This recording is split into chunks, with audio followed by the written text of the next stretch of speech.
Okay, good day, class. So, this is a recorded session.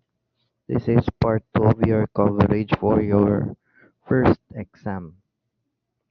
So, by the time you have seen this has already been posted in your Blackboard LMS and also in my YouTube channel. So, let's review what we have discussed last time. So, last time we have discussed about first the Filipino history or the Philippine archipelago. Yan. So we would base it from the same.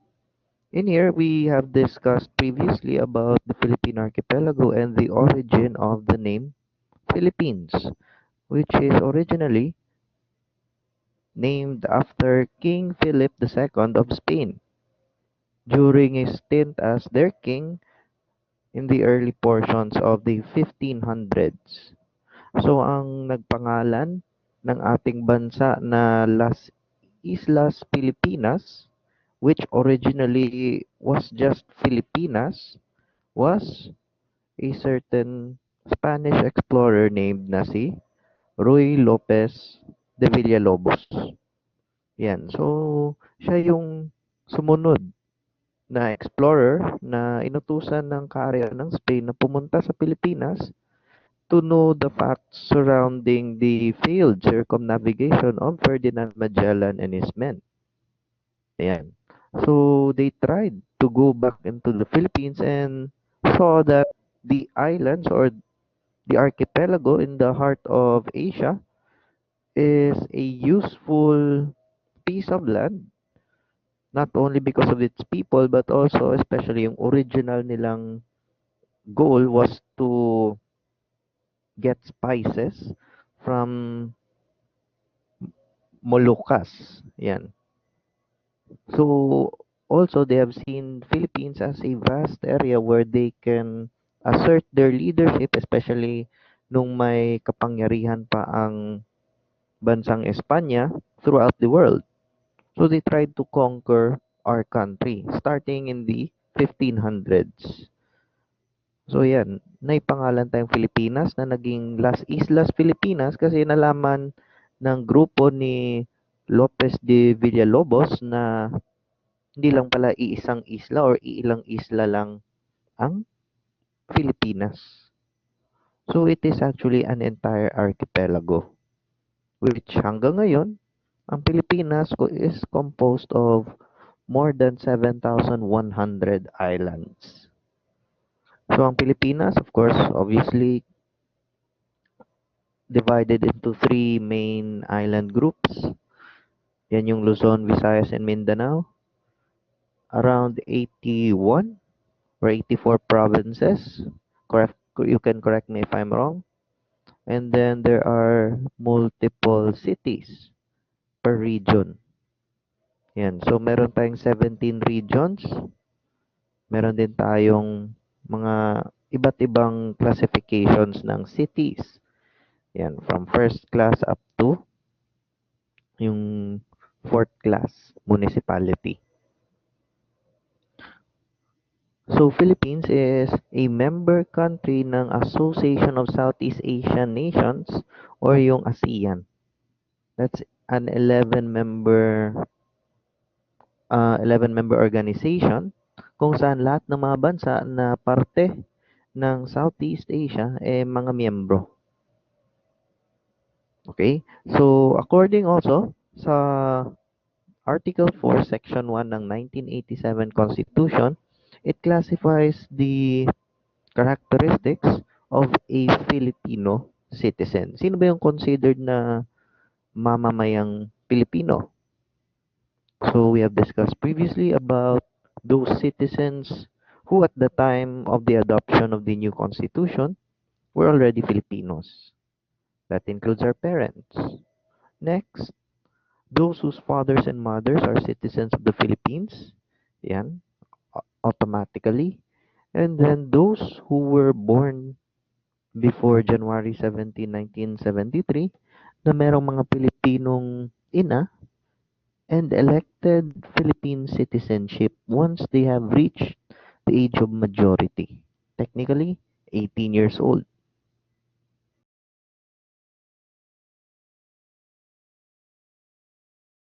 We also discussed last meeting about the two generally recognized and adopted forms of acquiring a Filipino citizenship.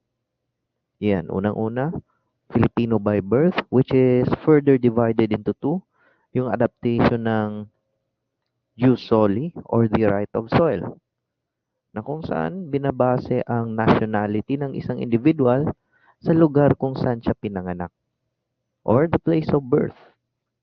Yan. Sir, what if sir, pinanganak siya sa eroplano, papuntang United States, nasa Himpapawid, and then nanganak yung nanay niya sa eroplano. So, the mother has the option, of course, kung ano ang nationality ng mother or ng parents, automatically that child is eligible to be a Filipino citizen. Next is, it also needs to be considered the destination and the origin of the airship. Yan, parte yan ng jus soli. So, merong mga Pilipino, siguro nakabingwit sila ng mga foreigners, nagpakasal sila, nagkaroon sila ng anak, they have elected to give birth to the foreign nation. But still, they're still considered a Filipino because they have either both parents are Filipinos or one of the parents is a Filipino citizen. Also, yung sinabi ko kanina, yung either the parent is a Filipino, the mother or the father, that is part of jus sanguinis or the right of blood ng isang individual would acquire a citizenship based on the nationality of both parents or either parents. Yan. So, of course, full-fledged native Filipino ka kung parehong magulang mo, Filipino. But also, yung mga may Pilipinong magulang pero pinanganak sa labas, still considered a Filipino. The thing is, they can acquire dual citizenship. Yan. For example, si Jordan Clarkson, tandaan niyo yun? NBA player, may Filipino mother. And of course, yung kanyang ama is an American. So, even if he was born in the United States with an American father, but because his mother is a Filipino citizen, then he is considered a Filipino by birth. Luckily, itong si Jordan Clarkson, binigyan na siya, nakakuha na siya ng passport before he has reached the age of 16 years old, which makes him fully eligible as a Filipino. Ayan. So, hindi na niya kailangan pang ma-naturalize, which is the second form of acquiring citizenship. Best example, yan yung mga Filipino foreigners or even foreigners na gusto ma-naturalize into Filipinos or yung kumbaga nagpa-convert ng citizenship.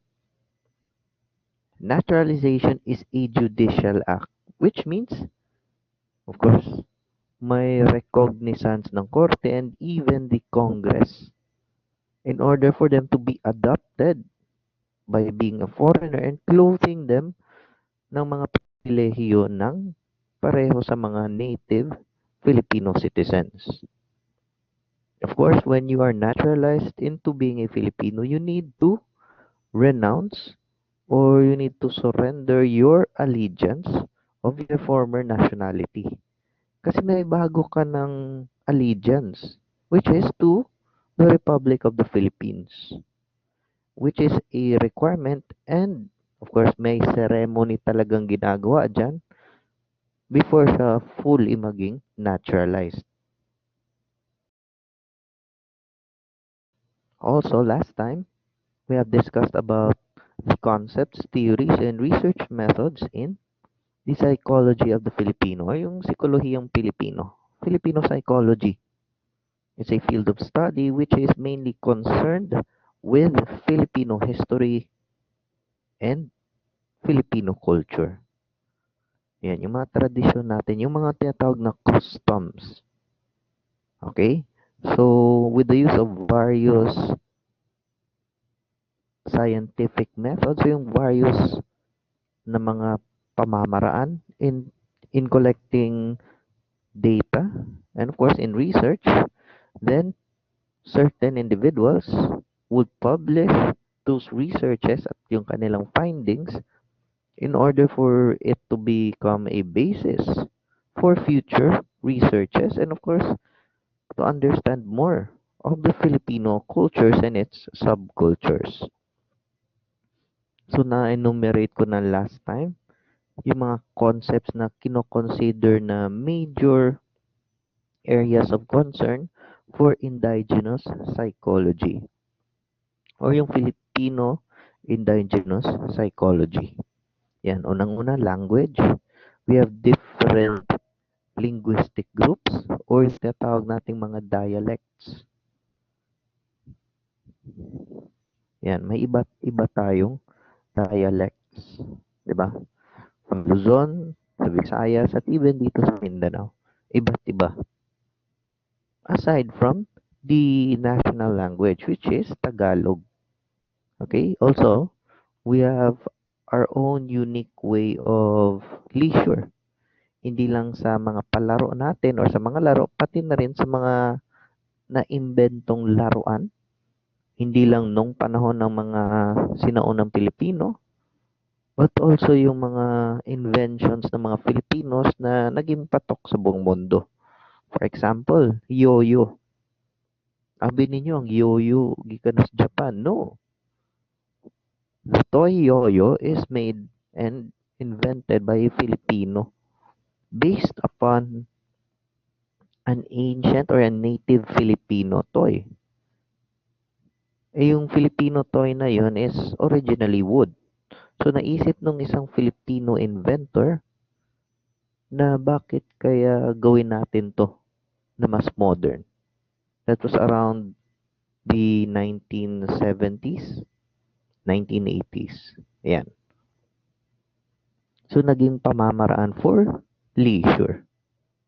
Sunod, this is one of those more obvious and more recognized, yung iba't ibang estilo ng pagluluto or even iba't ibang klase ng pagkain at mga putahe na located through various parts of our country. Yan. So sa Luzon, iba yung mga estilo nilang pagluluto, pati ng kanilang mga putahe. But the thing that is unique to us is, even if nag-originate sa, let's say example sa Luzon, di ba yung mga pansit malabon, pansit gisado, eh ina-adapt yan ngayon ng buong bansa. Because the rest of the nation see it as a delicious food and is worthy to be proud of. Pati na rin ang adobo. Napakaraming estilo ng pagluluto ng adobo, but still the general notion na pag nagluluto ng adobo, especially when you go outside the country, it makes you feel at home in the Philippines. It brings back that Filipino culture even if you're outside the country. Sunod, politics and law. So medyo unique din ito kasi iba yung estilo ng politika, ibang estilo ng pagboboto dito sa Pilipinas compared to, let's say, sa United States. Sa United States, when you vote for a president, and if a president from a certain party has won, eh dala-dala niya na mananalo din yung vice-presidenteng katandem niya. Which is greatly different dito sa Pilipinas na kung saan hiwalay ang voting for the president and the vice president. So, iba yung politics and of course, iba yung mga batas at pagpapairal ng batas from our country towards other countries. Still with the same general thought, yung mga batas na ginagawa ng iba't ibang bansa, pero yung mga specifics o yung mga elements ng batas is different between our country and other countries. Sunod, religion. Ngayong panahon, meron tayong mga sekta, different kinds of religion, but also meron pa rin tayong mga kababayan na sinauna pa rin ang kanilang pananalig o sinauna pa rin yung kanilang pinaniniwala ang Diyos. Of course, the most famous of those, si Bathala at yung mga anito. Basically, worshiping nature itself. Worshiping the greater God. Ayun. So, that's uniquely Filipino. The same with other countries, may unique din silang forms of religion. Of course, sa literature and film, yung mga Tagalog movies natin, pati yung mga sulat ng mga Filipino authors and Filipino writers, which is actually a representation of what is happening in a Filipino society. The same goes with the music and arts. May iba na a derivation or a derivative of other forms of music from other countries. Pero meron din tayong sarili nating musika, yung tinatawag na OPM or the original Pinoy music. The same goes with arts. Yan. For example, yung sarongbanggi, dandansoy, at yung mga kantang pambata na Pilipino. 'Di ba? So, it is uniquely Filipino and of course, it is easily adapted by Filipinos. Next are the rituals and ceremonies which even up to this point, meron pa ring naniniwala ng mga kababayan natin. Meron pa ring mga gumagamit nito, ika nga. So these rituals and ceremonies, for example, yung pagdadala ng agimat. Kanang anting-anting para daw di sila madutlan og bala. Whether we hear it as something weird or something amazing, the basic notion na merong naniniwala ng ganyan dito sa ating bansa is somewhat unique compared sa beliefs, sa rituals at ceremonies ng ibang bansa. 'Di ba? Ang gayuma, meron rin yan sa, sabihin natin, sa Mexico. Pero iba yung gamit, iba yung paniniwala nila compared sa paniniwala natin about hypnotism or yung panggagayuma.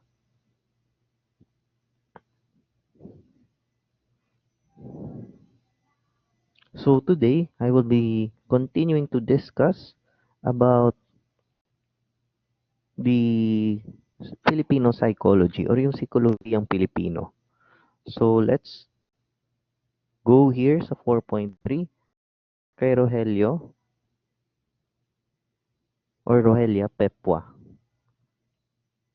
Sa kanyang libro, Psikolohiyang Pilipino, which is the same with Enriquez, in her book, she also shared the different approaches and techniques na ginamit niya at ng kanyang team sa pangangalap ng mga impormasyon at pangangalap ng mga datos para malaman kung ano ba ang natatangi sa ating bansa. Ano bang natatangi sa Pilipino at sa mga kultura nito? And of course, to better know each of those cultures. So, the following methods and techniques that Rogelia Pepua and her team used in gathering data for her book, nandito yan, nakasaad na dyan. So, first, yan, pagkapa-kapa, lahi pod ng kapa ninyo. Na. So, pagkapa-kapa, it means grouping. Di, lahi pod ng grouping, bastos na. Kumbaga, pwede yan maging considered na acts of lasciviousness ng grouping. Grouping, pagkapa-kapa, 'di ba? Kung naunaan na lang, 'di ba, tung naay kapa, tung Kapa Community Ministries, 'di ba naman ay pagtapok-tapok. That's grouping, yung pagkukumpol ng mga tao. So, Roelia Pepwa explained pagkapa-kapa as one of those characteristics during their data collection in which it is much easier to collect information from a group of people when they are together or when they are grouped together. Mas madali eh. For example, gusto kong kumuha ng data from Ilocanos. So, basically, I need to know saan ba nakatira or saan ba mas maraming nakikitang mga Ilocano. And of course, in gathering data, once you arrive in that place, you need to group them into one in order for the researchers and in order for the data to be easily gathered. That's one method. Yung pagkapa-kapa. Sunod ay ang pagtatanong-tanong. So it's already a common knowledge, a general knowledge that when you ask something, it means you want to get information. Kumbaga sa criminal investigation, it is interviewing. Ayan. So yung pagtatanong-tanong ng team ni ni Rogelia Pepwa, yung pagtatanong-tanong niya ng kanyang team towards those certain subcultures, eh, mas nagkakaroon ng interest, hindi lang sa mga pinagtatanong, but also, mas maraming interesting information na nakakalat yung mga researchers under kay Roelia Pepwa. So, asking questions. Sunod, ang pagkikipagkwentuhan. Na, naku, laipod ng poke, lai na, masyadong masama yan. A. Pakikipagkwentuhan or storytelling. So, in order to get credible and much more specific information, they used storytelling of the subjects in order for them to know the history of a certain culture, of a certain event, or of a certain thing, and also to share it to the readers. The same goes with investigating. 'Di ba? Sa investigation, meron tayong tinatawag na cognitive interview. Okay? We call that cognitive interview. Yan, papakita ko lang yan sandali.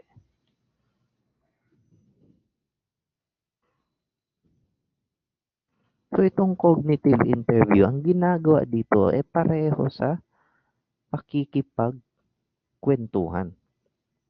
Kung saan, yung mga researchers ni Rogelia Pepwa, hinahayaan ang mga subjects, or for example, yung mga ITAs, na magkwento ng tuloy-tuloy. Kana, walay interruptions. Pasagdan sa mga researchers na muistorya ang mga subjects. And then, after the subjects have told every information that they could have, then that's the time the researchers would follow up certain questions. Kana murag nag-storytelling lang good, ana. And then sa last na yung question and answer. Ganon. It is considered an informal procedure, an informal conversation, but still effective because it really connects the subject with the subject matter, and of course yung mga interviewers mas nalalaman yung history ng nasabing topic. Sunod, pakikipanuluyan or those researchers would stay and reside with the subjects. Ibig sabihin, yung mga researchers during data collection ay doon titira.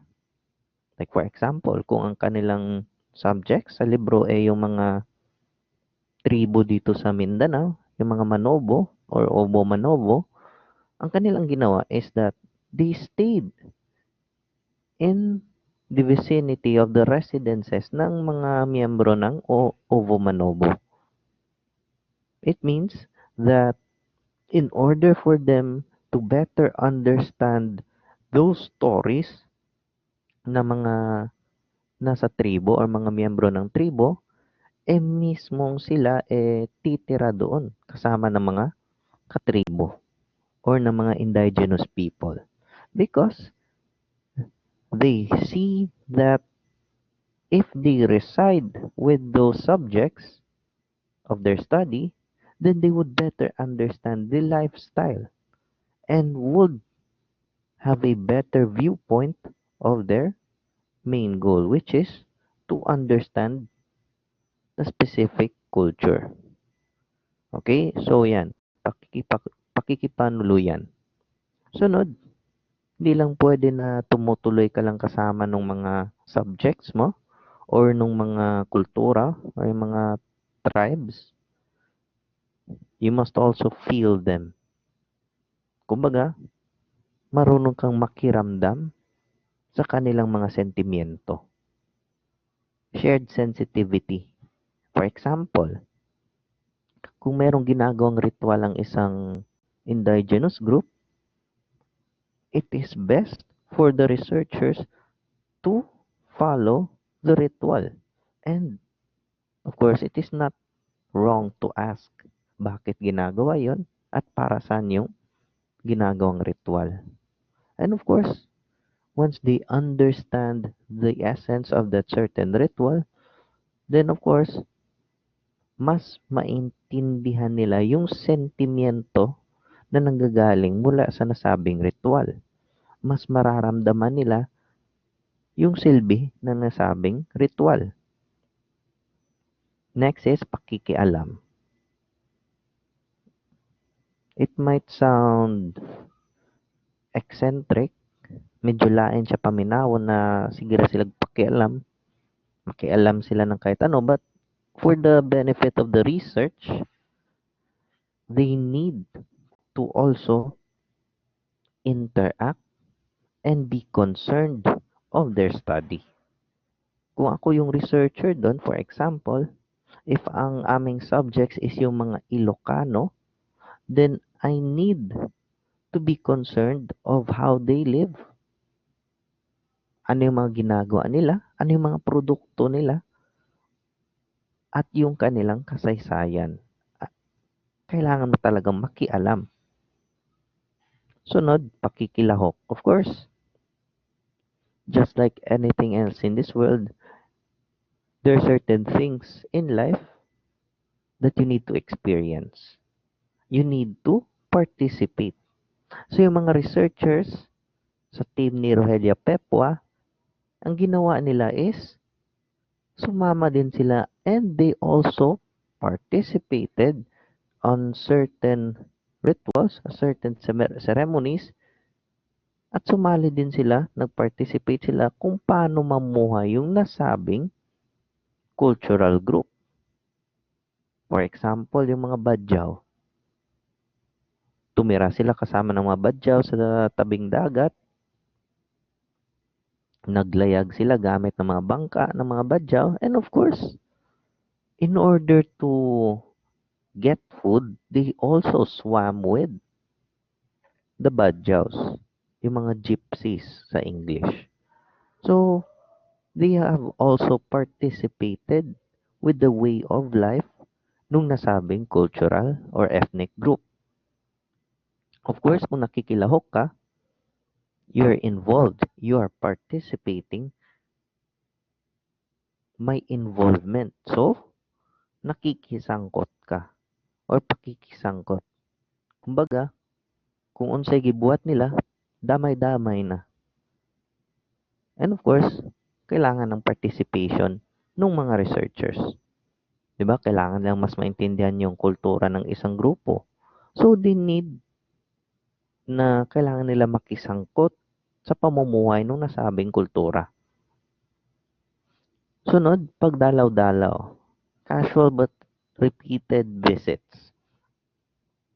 So, it is not just a one-time visit. Yan, 1 week straight. Puyo sila dito niya, di na sila mubalik. Again, experience is the best teacher. They would better understand that culture if somehow merong intermittent or kanang dili constant na pagbalik-balik sa isa ka cultural group. So, magdadalaw-dalaw yan sila. Maybe once in 3 months, once in 4 months, ganyan. In order to gather more data and to better understand that said cultural group. And lastly, yung tinatawag na ginabayang talakayan or collective indigenous discussion. Ang ginagawa dito, once na yung mga researchers nasa lugar o nasa teritoryo ng nasabing ethnic group, ang ilang buhaton sa mga researchers, ilan ang tapokon ang mga members sa tribo o sa cultural group. And then, there would be an open forum or an open discussion with the researchers towards the members of the ethnic group. Still, ang goal ng researchers to gather more data about their culture.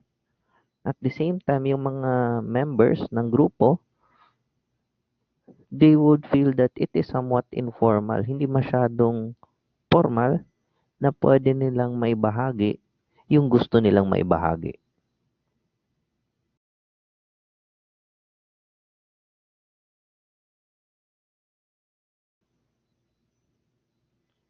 So also, sa libro ni Rogelio Pepo at ni Enriquez, in the Filipino psychology, language will always be a major tool.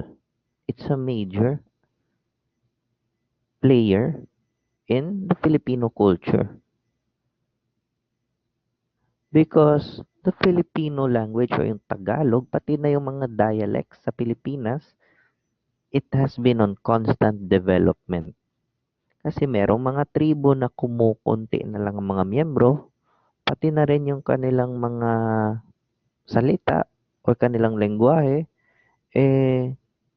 nagiging slowly extinct, kumbaga, or hinay-hinay ng nawala. Okay?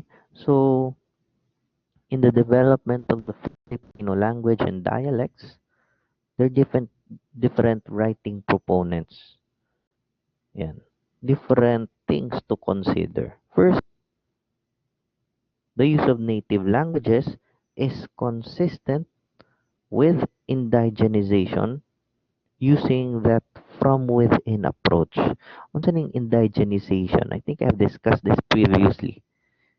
Making things more native. Kumbaga, in other simple terms, yung mga bagay na nakikita mo, mas ina-attribute mo, mas binibigay mo ng pansin yung kultura at nung kaysaysayan nung nasabing either lugar, ng nasabing kultura or nasabing kagamitan. That's making it more native. That's indigenization, recognizing the roots. Kung sa atin pa, yung pag-recognize natin ng ating mga ninuno at kanilang mga kultura noon. So of course, language is a key player on that. Sunod, native languages are an important source of indigenous constructs. For example, ang mga Surigao nun, of course, they have their certain dialect in their territory, yung kanilang area. That is Region 13. Yan, yung sa Caraga. So, researchers during the time of Rogelio Pepua, para mas maintindihan nila at malaman yung salitang Surigao nun, of course, they would use these methods.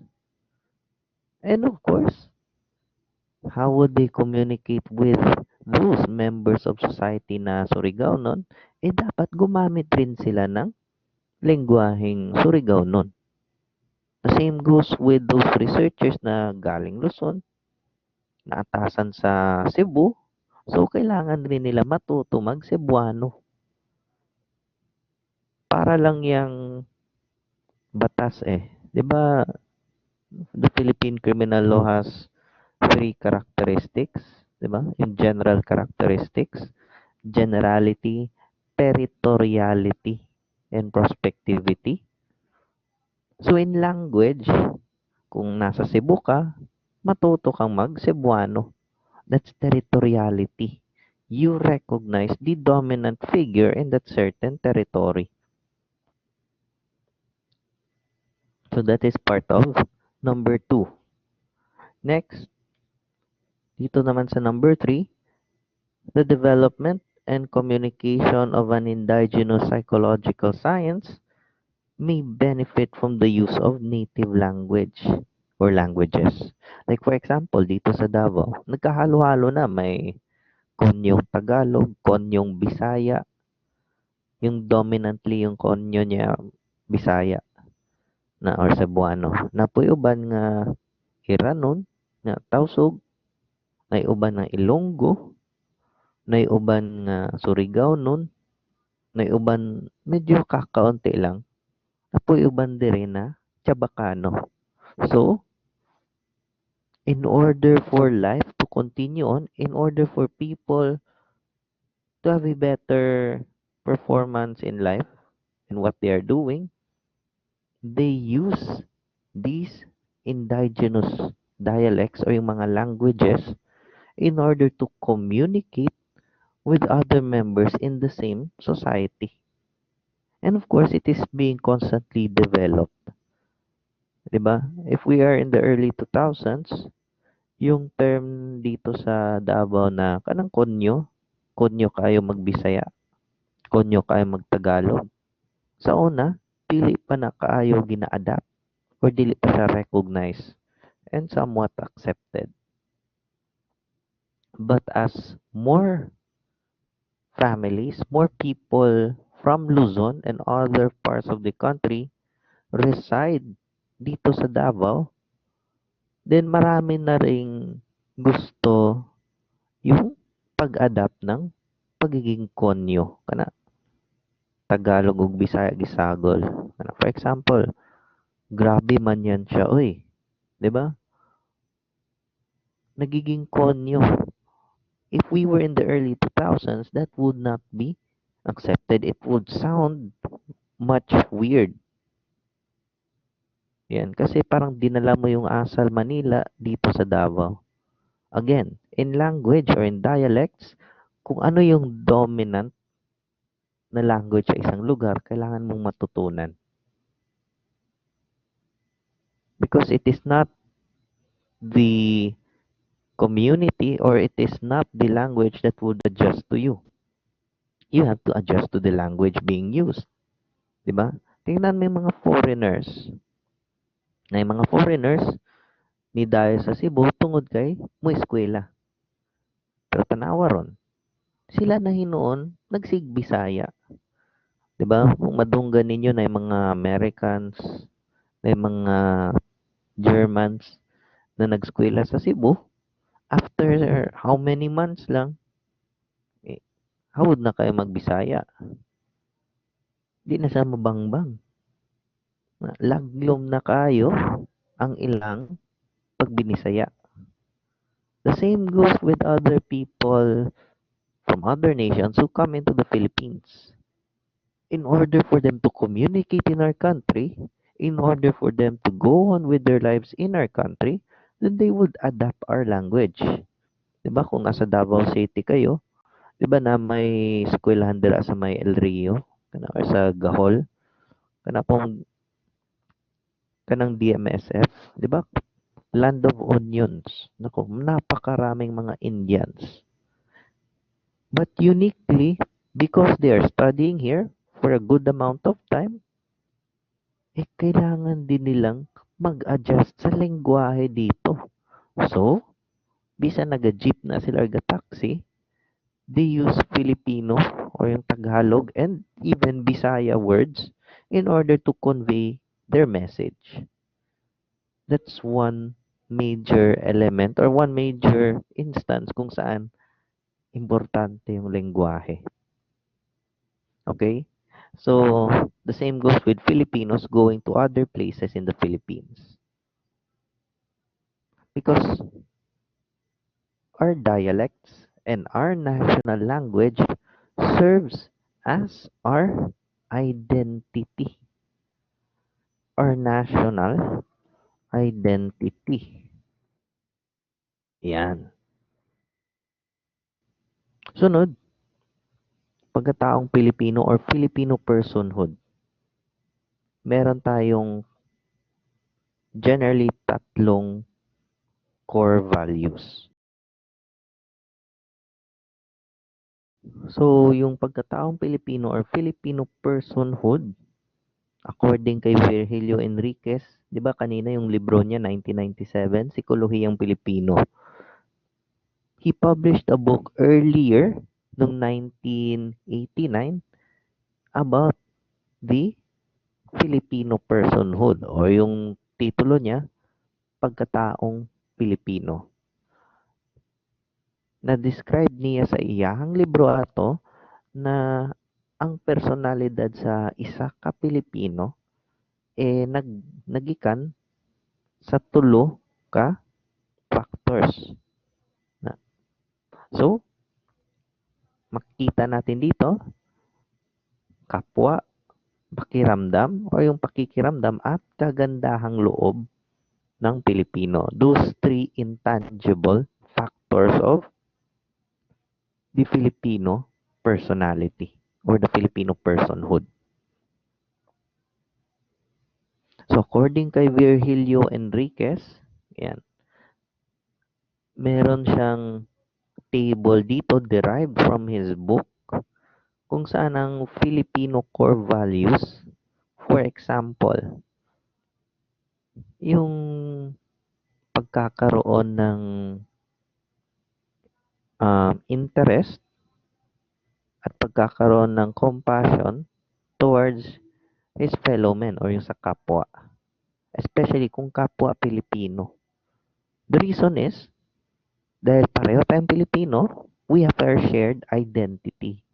Diba, we are citizens of the Philippines. And kung labaw na nanaa sa laing lugar ang mga Pilipino, then yung core value ng pagkakaroon ng alaga sa kapwa o sa kapwa Pilipino mas stronger. Yan. So there are other certain Filipino behaviors or personalities na present din sa lahat ng Pilipino. Yan. Pero nag-differentiate lang sa level. Of course, hiya. Hangtod karon napagyapoy mga 21 years old, mga 20 years old, or even mga 30 years old na siguro naulaw sila mo palit og sila lang sa Jollibee, mangitag kauban. Kanya to ilang kauban, ang iyang trabaho ato is motindog lang sa Jollibee, ubanon iyang kaila or iyang body na mapalit og Chicken Joy sa Jollibee. Meron pa ring hiya eh. Well, naturally, lahat ng Pilipino may ganun. Problema, merong iba na sumobra na yung hiya, nagiging isolated. Meron din iba na wala ng hiya. Ayan, mga walang hiya. So, the term or yung pretext na ay napakawalang hiya mo, it became a normal um, term of exasperation. Baka ng normal term na ginaingon kong masuko sa isa ka individual. Walang hiya ka. Because, as history tells us, Filipinos are naturally shy.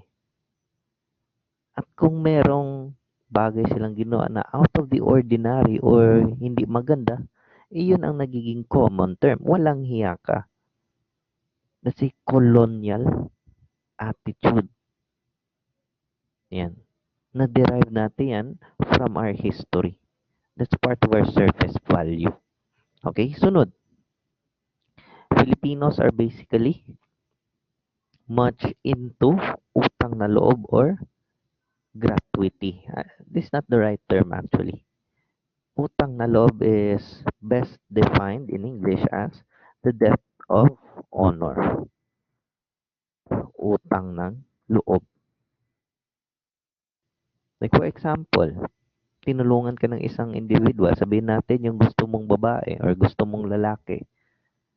So, automatically, para mapalapit kayo sa isa't isa, ituturing mong may utang na loob ka sa kanya. 'Di ba?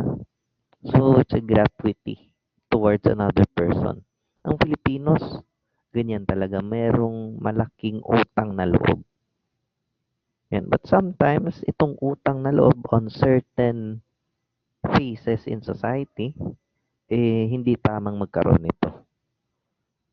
Yan. So, for example, sa politics, no need to explain it further, pero pag ikaw nasa serbisyo or pag ikaw na ay nasa serbisyo publiko, hindi pwedeng palagi na lang utang na loob. Yan. Utang na loob. Napakahirap ng buhay na lahat na lang utang na loob. Again, everything that is too much is bad. But still, part of our identity as Filipinos ay ang pagkakaroon ng utang na loob. Sunod, pakikisama. Again, yung companionship. Yan. Some others, di ba yung mga Pilipino, hindi nila masyado gusto na sila lang ang nasa buhay. Or they're just themselves by their whole lives. Filipinos are keen or much more inclined sa pakikisama or companionship. Filipinos does not want to be alone. Kaya nga may mga individuals na siguro mas gusto nilang marami ang kasama. Yung iba pala kaibigan or yung iba maagang nagpakasal in order to have companionship for the rest of their lives. Nothing wrong with it, but what I'm trying to say is Filipinos are naturally seeking for companionship. Walang Pilipino na gustong mag-isa habang buhay. Whether they say it na yung ayaw nilang na may kasama. But deep inside, because of our identity as Filipinos, we don't want to be alone for a long time. We search for companions in life. Yan ay pakikisama. Sunod, biro or joke. May mga Pilipino talagang mahilig magpatawa. Sometimes it becomes out of context, pero yung iba siguro, dahil nagpapatawa yung isang tao, hindi siguro nila naintindihan. Siguro it's beyond their comprehension. Again, if you don't understand something, then it's beyond your comprehension. Kaya, huwag mahiya magtanong. 'Di ba? Kung may right med ba nito. So, ganyan lang yan. Filipinos kasi, tama din yung nasa commercial ng right med.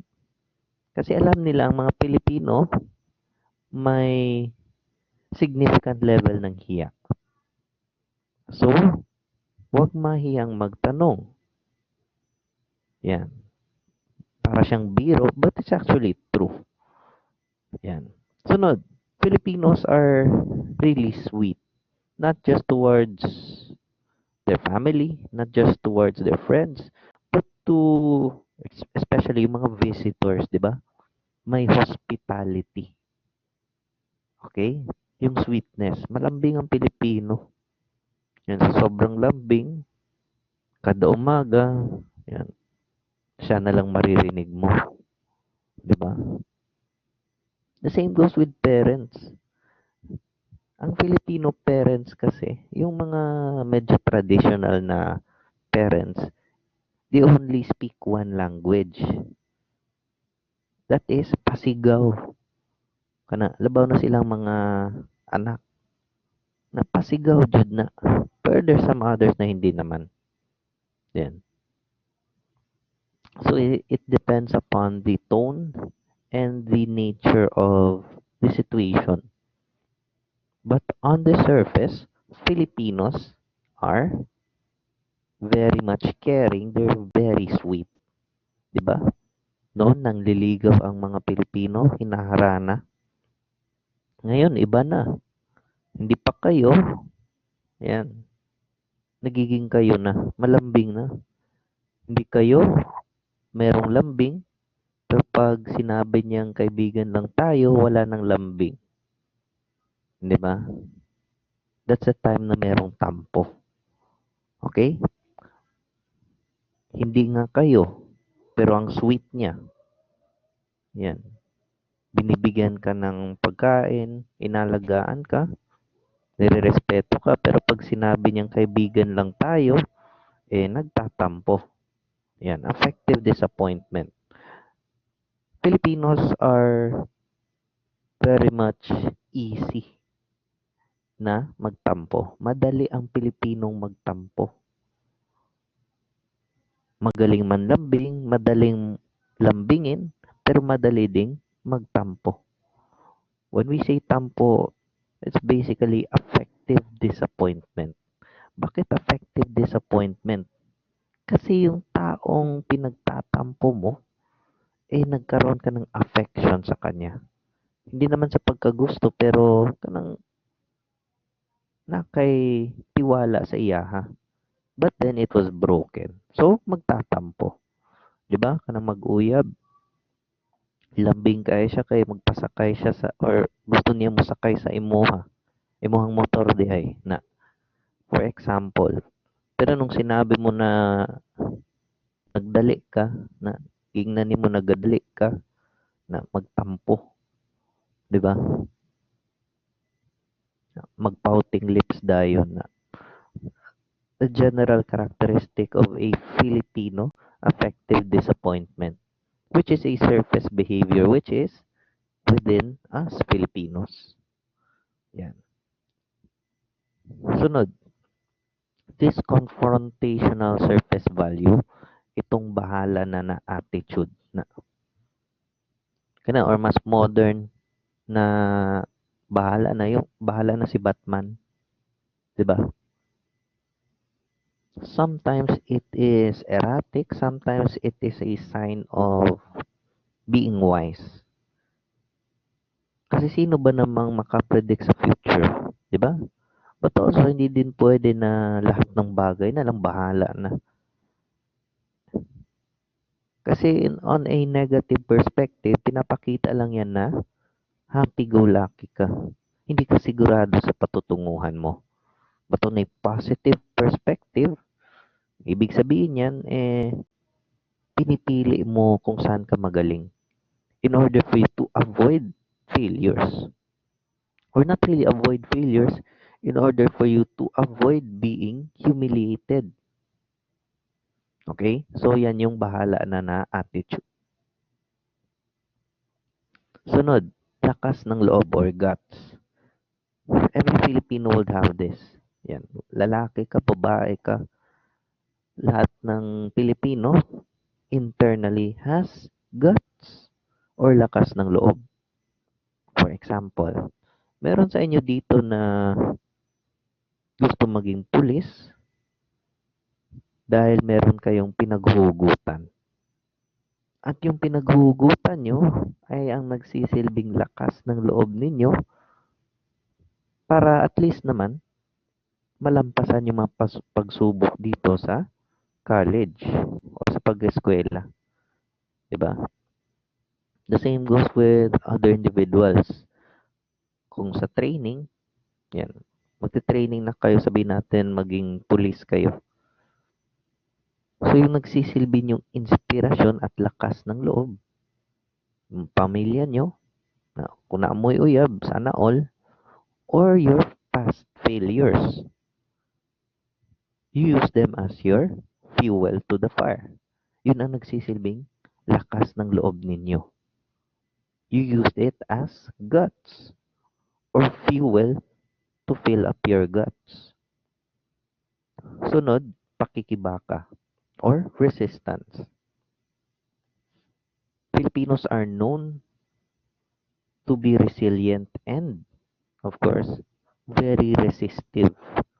'Di ba ilang beses nang tinangkang sakupin ang Mindanao ng mga banyaga, but then they could not complete it because most Filipinos from the past, mga ninuno natin dito sa Mindanao, nakikibaka sila laban sa mga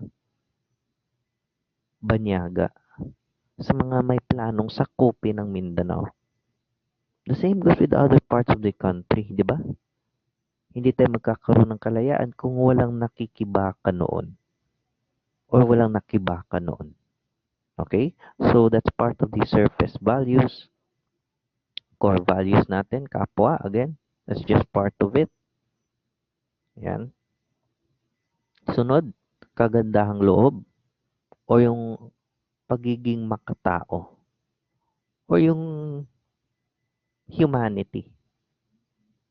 So, Filipinos naturally are showing that shared humanity, yung pagkakaroon ng kagandahang loob. But there are instances and even other people who forget to use this. Ayan. So, merong iba na siguro past experiences nila, inabuso sila. Kaya ngayon, hindi na sila nagkakaroon ng kagandahang loob. But still, if you can see beyond that, meron talaga silang kagandahang loob. Hindi lang nila magamit kasi iniwasan nilang masaktan. 'Di ba? For example, mahal mo siya dati. Pero dahil sinaktan ka niya, nagtampo ka, and of course, yung kagandahang loob mo sa kanya, nawala na. So, there are different reasons for that, but still, internally, ang mga Pilipino may kagandahang loob. The other societal values that Filipinos have, yung mga associated social values, some of them are ito, karangalan or dignity. Filipinos would rather have dignity than to be trampled on. Kasi ang mga Pilipino, we put much consideration sa ating karangalan bilang tao. Yung dignidad natin bilang tao. We put it as part of our priority in the general life or yung societal life natin. Na kahit mahirap tayo, pero yung dignidad natin ay buo. Yan. So that is a unique characteristic that Filipinos strongly have.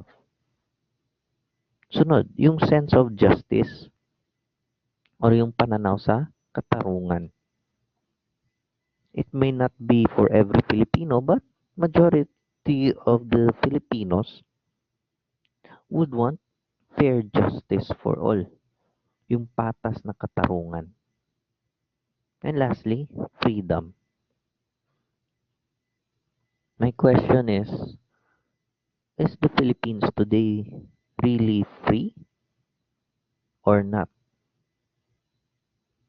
So that's a question you could ask yourself. Totoo bang may kalayaan tayo ngayon or hindi talaga ito kalayaan? Again, freedom is not free. At the same time, freedom is not absolute.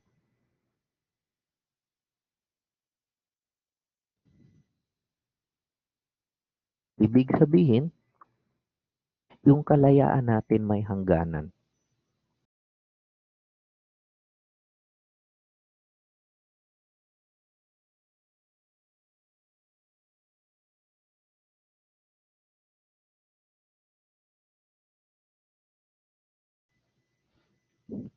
So again, our freedom is not absolute, it is not constant, and our freedom has something that we could not really achieve. Yan. Sa totoo lang, freedom itself is hard.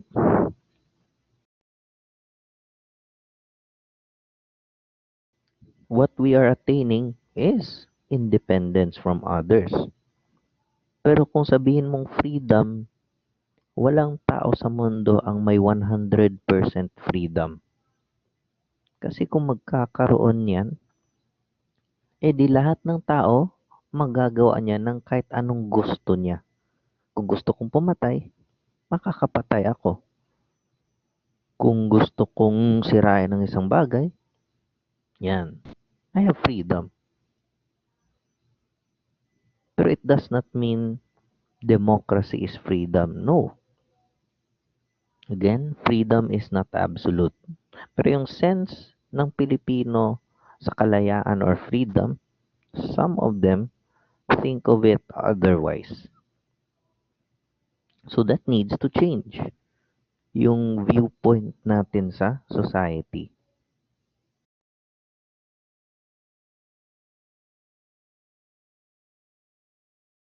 So the core values, first, yung kanina, itong in-explain ko, yung kapwa o yung kapwa-tao, considered as the core of Filipino personhood.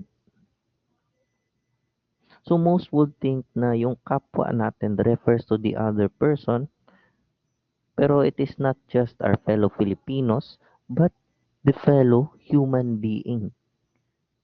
Ayan. Hindi lang yung kapamilya natin or kaibigan natin or kakilala natin, but basically other people. Yan. So according kay Virgilio Enriquez, itong kapwa is the unity of the one of us and the other.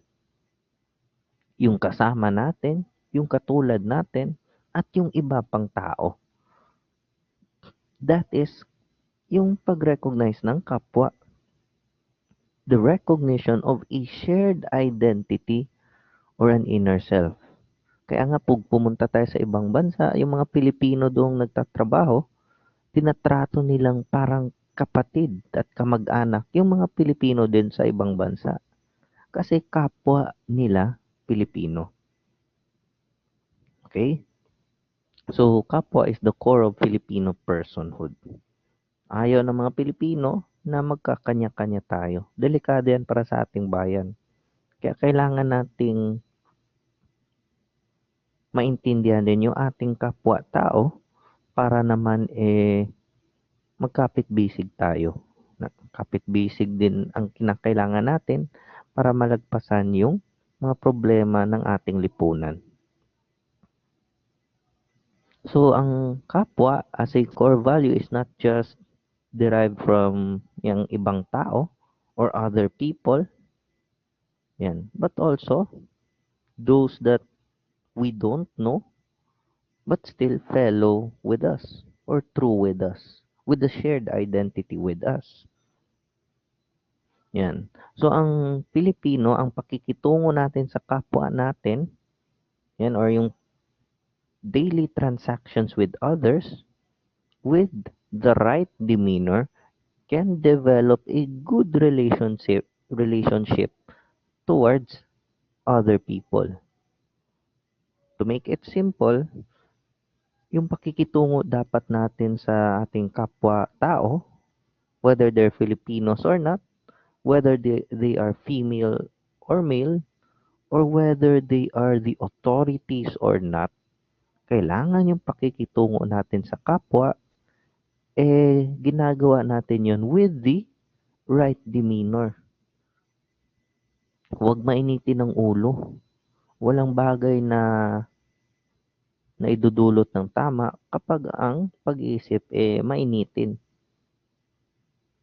Yan. So, we need to deal with others. We need to have civility with others with the use of a right demeanor. For example, ngayon, towards authorities, kay Presidente. So, gusto nyo si Presidente na siya din yung mag-rescue, siya yung nasa rubber boat, siya yung kakarga ng mga bata para maiwasan yung baha. Is that how you conduct proper transaction with others? Ganyan ba yung tamang pakikitungo sa ating otoridad? For example, merong mga individuals pag walang mga otoridad, napakayabang. Kana, magpakusog dagan sa ilang motor. Kana, pero kung madakpan, magpaluoy-luoy. Niya, kung prisuhon pa, jud, singhagan pang pulis. Kana, so yung pakikitungo sa kapwa ay nababawasan dahil doon. And of course, yung pakikitungo mo towards yourself will also be diminished. Also sa kapwa, kailangan din natin i-consider yung tamang pakikisalamuha or interaction with others. Itong pakikisalamuha is the ability to adapt with others, ability to interact with others, especially yung mga kapwa natin Pilipino. So dapat, para hindi tayo mag-isa at maiwanan sa panahon, kailangan natin makisalamuha. Ayan. Kasi mas maintindihan natin yung ibang tao, mas maintindihan natin ang mga bagay-bagay kung nakikisalamuha tayo. Sunod, pakikilahok or participating. Again, hindi lang pwede na nakipag-interact ka sa iba, kailangan rin na mag-participate ka rin. Not just towards a certain organization, but the community as well. 'Di ba? Participation of the entire community is needed, not just to help a person, but also the entire nation. No one man can do it alone. Like for example, merong mga Pilipino na kahit may mga issues towards the law enforcement or may mga issue sa ating kapulisan, marami pa ring mga individual na gusto maging pulis. Most of them, if not all of them, parte sa kanilang rason, makatulong at makilahok sa komunidad. Yan. So that's part of putting consideration to your fellow men, yung sa kapwa.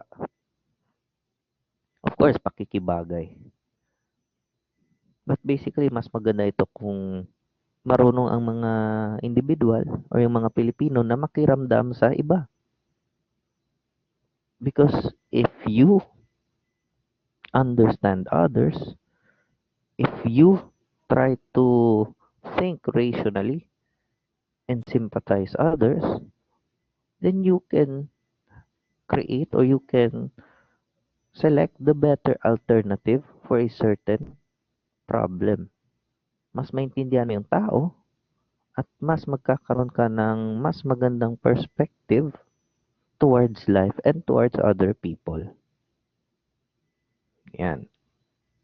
Itong pakikibagay, it is not just towards other people, but for example, pag naging mga pulis kayo or mga sundalo or mga empleyado ng gobyerno or mga public servants, Ang pakikibagay not only means towards your fellow workers, but conformity towards the instructions and demands of your supervisors.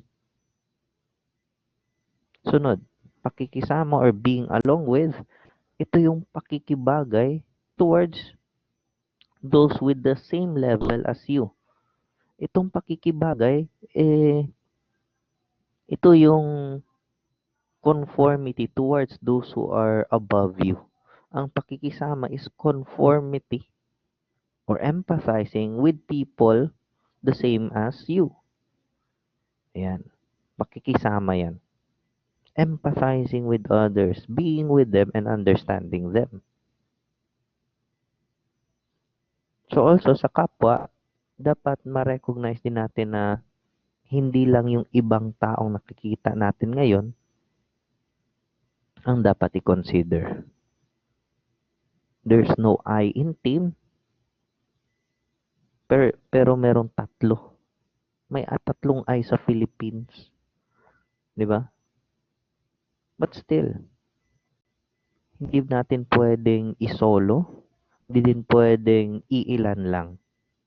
Mas mabuti kung lahat tayo magbabago para sa ikauunlad ng ating bansa. So, parte rin nito yung pakikipaglagayang loob or establishing rapport, good relationship towards others, accepting others' flaws, yung mga limitations ng iba, and of course, understanding their situations. I know there are some instructors of you na medyo hindi understanding. Well, we also admit na meron ding mga instances na yung understanding namin sa inyo ay somewhat nagiging manipis. But rest assured that what we want is for you to learn. Kaya nga meron kami mga discussions tulad nito. And hope you would understand that hindi lang kayo yung nagkakaroon ng problema ngayon. Kasi halos lahat tayo or lahat tayo ngayong panahon merong pinoproblema. Hindi lang kayo, hindi lang kami. So that is part of establishing rapport. Again, pakikisangkot and most importantly, yung pakikipagkaisa. We need to be one with others. Okay? So next, itong pakikiramdam. Natutunan natin to sa ROTC, 'di ba? Merong mga officers diyan na sinasabi sa atin dapat marunong tayong makiramdam. It's basically based on emotion, spontaneous emotion. Ibig sabihin na kailangan natin mas maintindihan pa yung iba kasi kung hindi natin maintindihan yung iba, malay mo bumalik sa atin. Hindi rin tayo maintindihan ng iba. It becomes a tool for people to guide others and their way of interaction.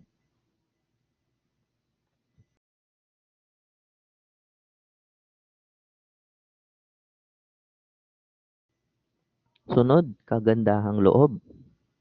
Yan. So of course, gusto naman tayo mga may magandang loob. The thing is, merong mga tao na yung kanilang kagandahang loob panlabas lamang. Their act of generosity, their act of genuine generosity is somewhat not really existing or non-existent. So, sa kagandahang loob, please take note that it must be genuine. 'Di ba? For example, na yung mga mag-uya bro na feelings lang jud. Kana feelings lang jud. For short, Yan. Infatuation. Yan. Not seeing the best of you, but getting the best of me. Yan. Yung pansarili lamang. If it is mutual, then dapat may kaakibat na genuine feelings. Hindi lang yung mutual, dapat totoo rin yung nararamdaman. Not just towards your loved ones, but also towards other people. Yan. For example, public officers or public officials. Dapat yung kagandahang loob nila na magserbisyo hindi para sa kanilang mga pansarili lamang. But basically, their interests must also be genuine in serving and uplifting others. Okay? So, dapat yung kagandahang loob hindi lang sa sarili, hindi lang sa salita, pati na rin sa gawa.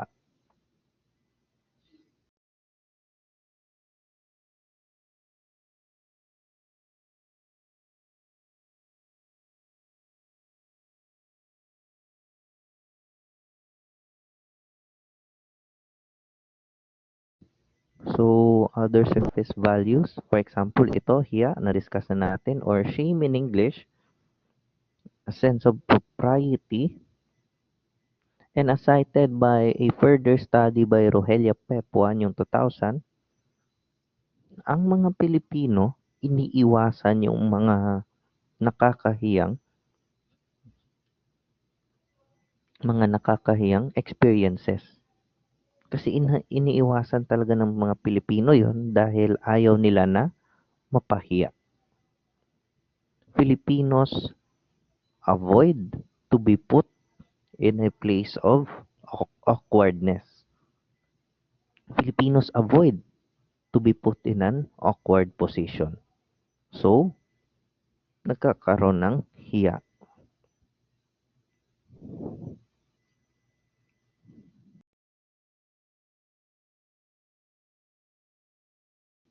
Diba? Marami pa rin nahihiya ngayon or yung mayain. Yung mga shy type daw. Kung sa police or sa law enforcement, dito pa lang sa criminology, tinuturuan na rin somewhat na yung mga kahiyaan nyo, panahon na para alisin yan. Because once you become law enforcers, di ba, lain pod kayo na maulaw ka na mudakop o isa ka offender, di ba? Ay, lain man good na pusasan ka, sir, ganyan, di ba? Walang hiya-hiya. In order to enforce the law, you need to be at least ma-stiffen yung inyong perception. Mawala yung hiya. Yan ang ayaw ng mga supervisor sa law enforcement, whether it's PNP, whether it's any other law enforcement agency.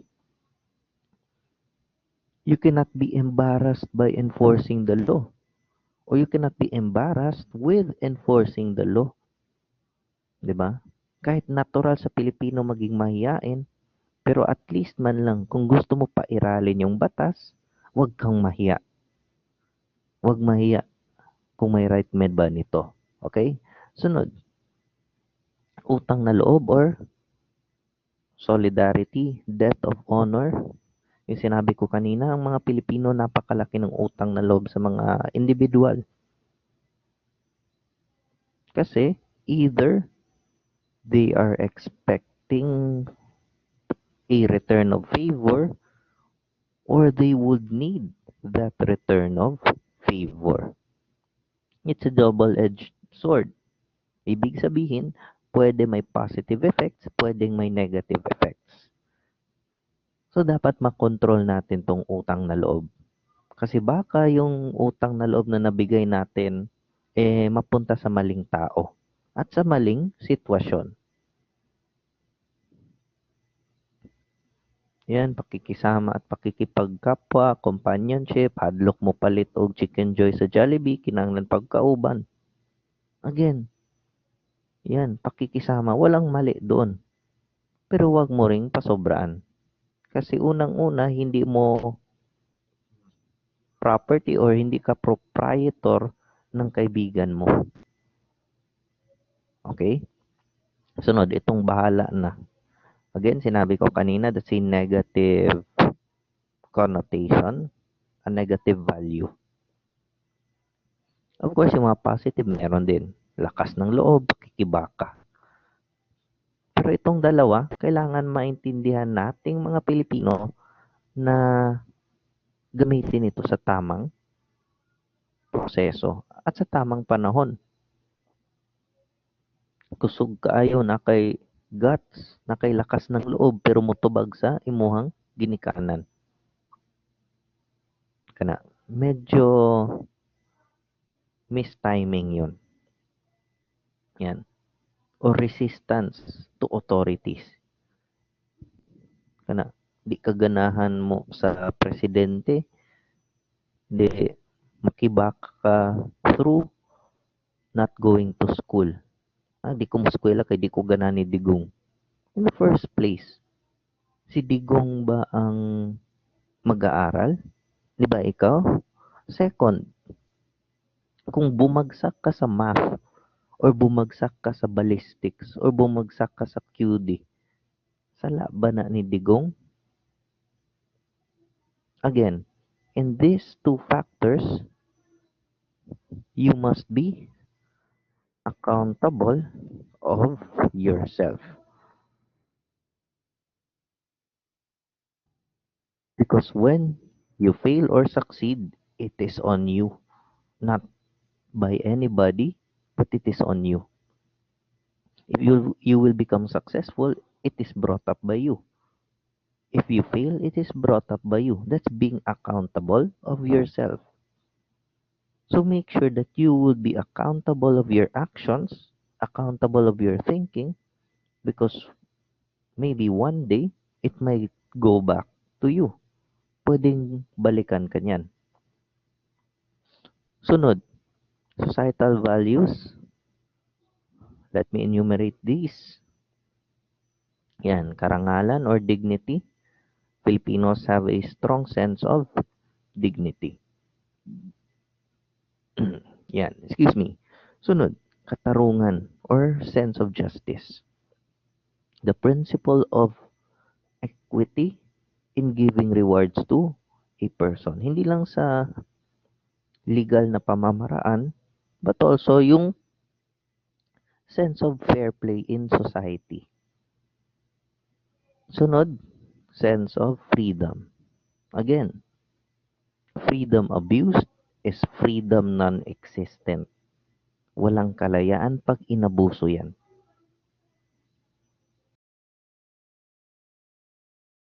Okay, so let's proceed next to the indigenous and cross-cultural studies of the Filipino psychology. So alam naman natin na merong mga banyaga na sinakop tayo noon at yung kanilang mga influences, their influences have stayed with us up to date. Yan. Influence ng West or ng mga Amerikano. Nandito, from buildings to cars to clothing to technology, 'di ba? May influence yung mga Amerikano, pati na rin yung ibang mga lahi, 'di ba? Sige na magpaminog Twice, sige na magpaminog Blackpink. Di mo maminaw kay Skustakli, 'di ba? Merong influence ang ibang nationalities.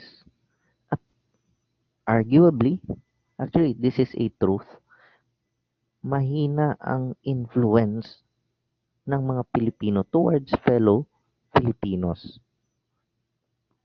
Like for example, wala man mo kaila kay Kublai Milan. You might not know him, but you know Zaha Hadid. Diba sa architecture, if you know that. Also, daghang Pilipino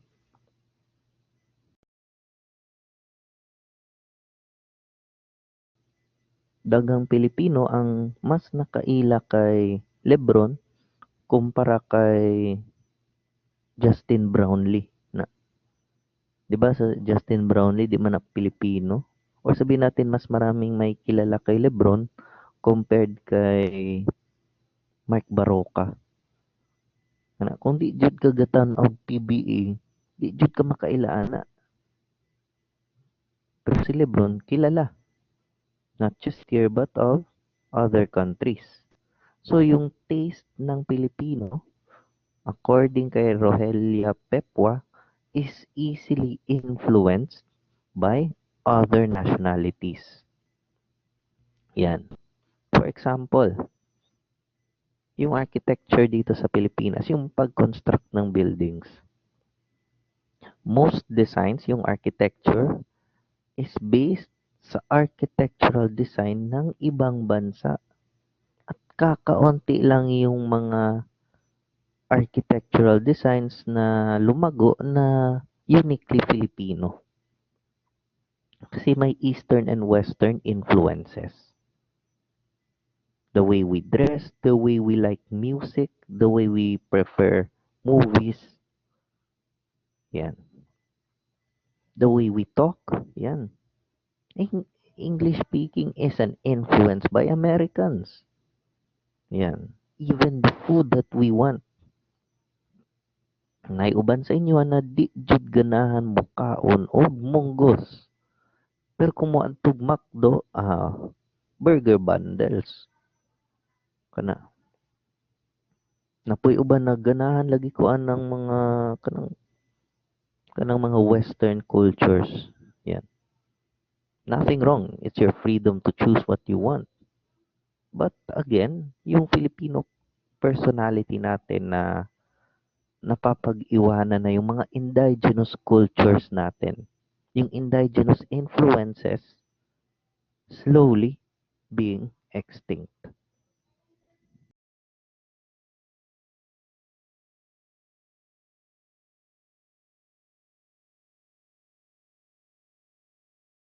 So we'll skip to the table.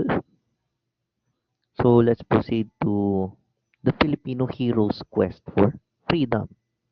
So may nasabi si General Antonio Luna, an excerpt from his movie and based from true story, isang malaking karangalan ng ipagtanggol ang ating bayan, ang magtagumpay man o mamatay.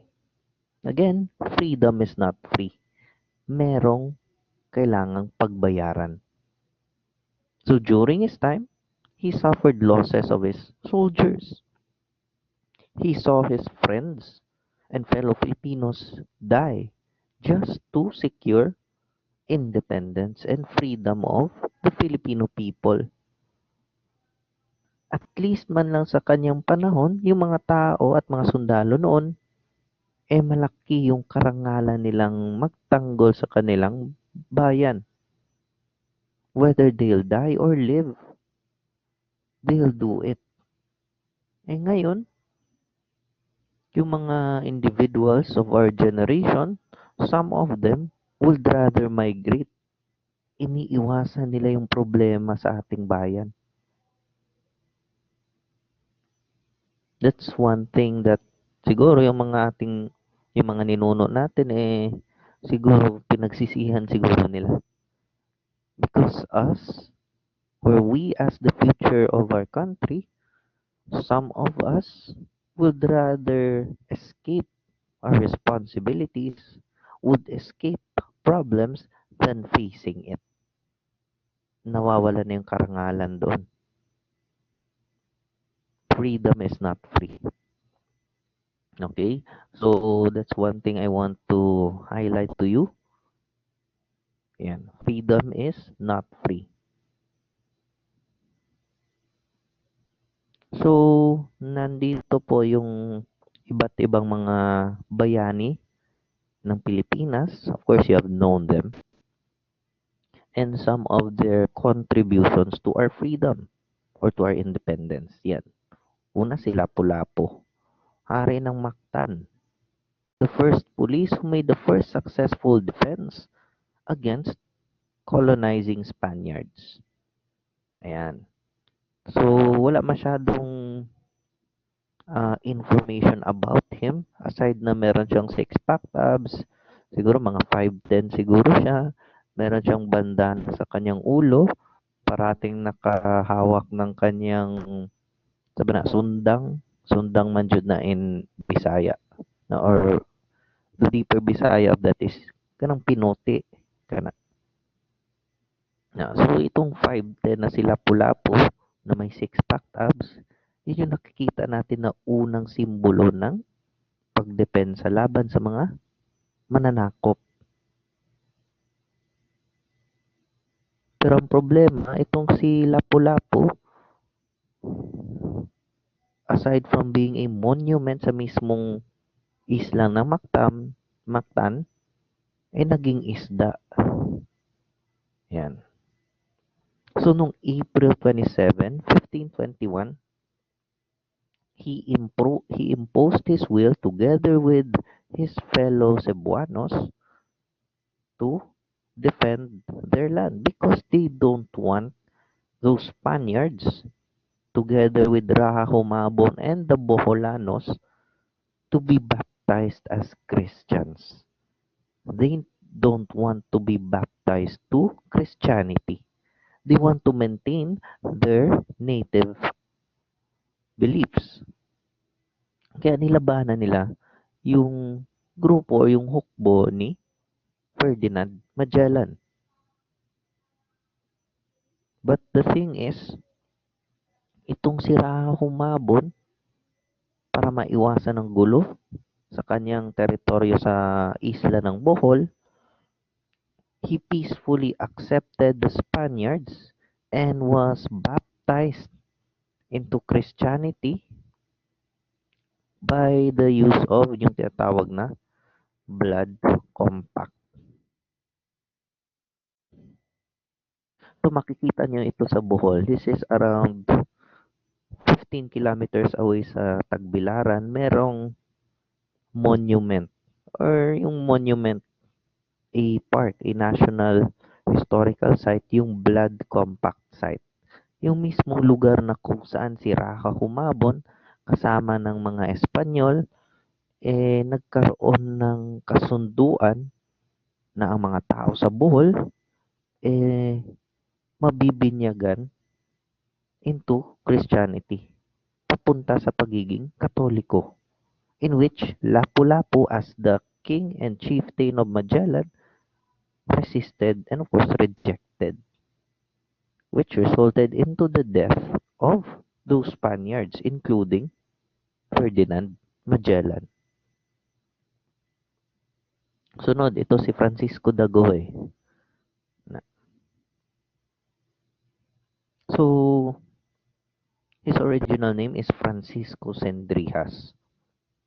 1724, around 200 years after Raha Humabon. Yan. He's best known for leading the longest recorded revolt in Philippine history. Yan. Kasi nung panahon ni Francisco Dagohoy, nung 1700s, yung mga Espanyol, yung royal audiensya, tinangging bigyan ng maayos na libing or a proper Christian burial para sa kapatid niya. Kasi namatay yung kapatid niya, hindi binigyan ng tamang libing ng mga Espanyol yung kanyang patay na kapatid. So, kung hindi bigyan ng Espanyol ng tamang libing ang kanyang kapatid, nag-resist si Francisco Dagohoy at sinama niya ang 3,000 bola, no, para mapatalsik ang Spanish forces or yung mga Espanyol na nasa isla ng Bohol. So, with his charisma and influence, itong si Francisco Dagohoy somewhat gained power in Bohol. He won different battles and victories during that long-standing revolt against Spaniards, yan, in order to push away those Spaniards from the island of Bohol. So yung mga tao noon, nakita si Dagohoy na isang magaling na leader. Yan. And then, even if tumagal yung kanilang pakikibaka, tumagal yung kanilang resistance, soon they have fully defeated Spaniards and pushed them out of Bohol. Yan. So after 85 years, Bohol became independent from the Spaniards. Yan, even 85 years after his death. But soon enough, nung late 1800s, hinay-hinay na nibalik ang mga Spaniards sa Bohol. But luckily, after how many years, nasakop na naman tayo ng mga Espanyol sa peking giyera nila with the Spaniards. Okay? So, next, itong tatlong pare. Hindi si Padre Damaso at kanyang mga kaibigan, itong Gumburza. Si Padre Gomez, Padre Burgos, at si Padre Zamora. Yan. So, they were the leaders of the so-called Cavite Mutiny of 1872. Nagsilbi sila sa Cavite bilang mga missionaries or mga priests. And of course, they have seen that the Spaniards have been abusing Filipinos too much. So, nung 1872, ginawa nila, pinakwil nila yung suporta ng Espanyol at sinuportahan nila yung pakikibaka ng kapwa nila Pilipino. But then, the Spanish government found these three priests as guilty of mutiny against the Spanish government. So, once they were arrested, they were subjected into execution. So, pinatay to sila. Pinugutan to sila.